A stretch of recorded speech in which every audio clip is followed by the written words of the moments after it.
वेहळोली फाट्याजवळ अचानक लागलेल्या वणव्यानं नैसर्गिक वनसंपदा जळून खाक झाली असती. मात्र अशा गंभीर परिस्थितीत दोन पत्रकारांनी दाखवलेल्या धाडसामुळे मोठा अनर्थ टळलाय. पत्रकार किरणकुमार थोरात आणि सुनील फरडे हे दोघे काही कामानिमित्त वाशिम ते शहापूर असा प्रवास करत असताना वेहळोली येथे रस्त्यालगत पेटलेला वणवा त्यांनी पाहिला. परिस्थितीचं गांभीर्य ओळखून क्षणाचाही विलंब न लावता आपली गाडी थांबवली आणि प्रत्यक्ष घटनास्थळी उतरून आग विझवण्याचं काम केलं. वाऱ्यामुळे आग वेगानं पसरत असताना त्यांनी झाडात झुडपांच्या फांद्यांच्या मदतीनं प्रसंगावधान राखत वणव्यावर नियंत्रण मिळवलं. त्यांच्या या तत्परतेमुळे मोठ्या प्रमाणात जंगलाच्या वणव्यात होणारं नुकसान टळलंय.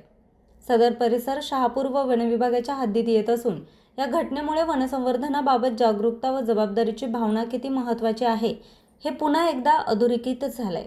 पत्रकार किरणकुमार थोरात आणि सुनील फरडे यांच्या धाडसी आणि समाजभिमुख कृतीचं कौतुक करण्यासारखं आहे. पत्रकार फक्त बातम्या देत नाही तर समाजासाठी सामाजिक बांधिलकीचं भान राखून लढतात देखील, हे या दोन पत्रकारांनी सिद्ध केलंय.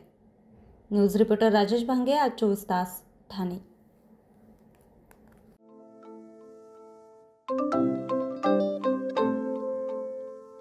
नवनवीन आणि ताज्या घडामोडींसाठी आज 24 तास सबस्क्राईब करा. त्याचबरोबर बेल आयकॉनवर क्लिक करा आणि मिळवा आमच्या बातम्यांच्या नोटिफिकेशन्स. तसेच आज 24 तासची प्रत्येक बातमी आपल्याला कशी वाटली हे कळवा. लाईक करून, कमेंट करून आणि आमच्या बातम्या शेअर सुद्धा करा.